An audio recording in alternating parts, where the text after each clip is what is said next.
Since I was here last, the election has come and gone. Obviously, thank you.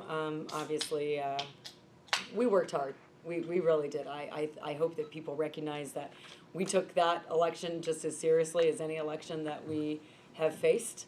And we worked hard, and we wanted to make sure we got our message out and earn the support of voters. And, you know, we were obviously happy about the outcome and prepared to get started with the second term, which is obviously why we wanted to talk today about CSI, our Common Sense Initiative. Our goal is very simple: to get rid of the red tape and the bureaucracy that gets in the way of business owners being successful. We intend to regulate. This is not about deregulation, but we want to regulate in a smart way, in a common sense way, and in a way that we ask every state agency this question. If you have the option to protect the health, safety, environment of Ohio and Ohio's workers, if you have a choice to do it a way that is business friendly versus one that is less business friendly, then we want you to find the way to do it more business friendly. We don't have to be confrontational with the way that we regulate.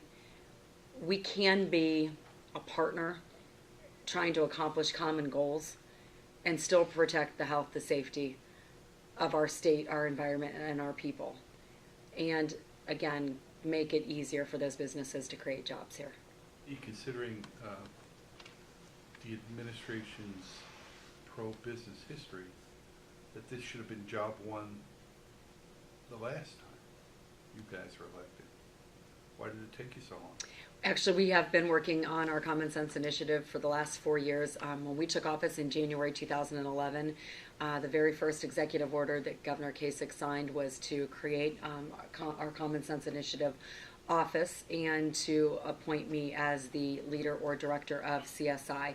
After that, there were some things about the concepts of CSI that I felt was necessary to go to the legislature and make permanent. And what I felt was regulatory reform wasn't going to have a beginning and end point, that you wouldn't say, we could say today we start, but I didn't anticipate us getting to the point where we say we're done, we stop.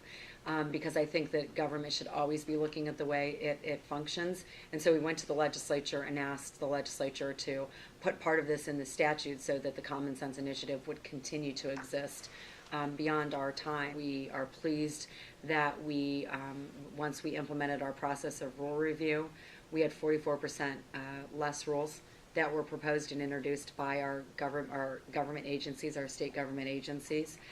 We believe that's because they heard us loud and clear and were more thoughtful about the process that they were undertaking to implement new rules, or even when they went through their regular review process. The other example of this was we worked with the Department of Commerce, the Home Builders Association, other stakeholders to rewrite the residential building code.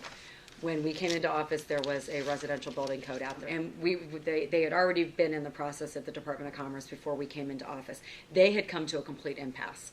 Basically, the two groups had conversations and got to the point they couldn't even speak to each other anymore. So we got all the parties to the table and at least started the conversation again. Because we started the conversation again and said to Commerce, look, let's look at what are our opportunities to improve our building code.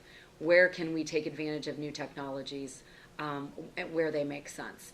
And so we opened up the conversation, and because of that process, we did rewrite the residential building code.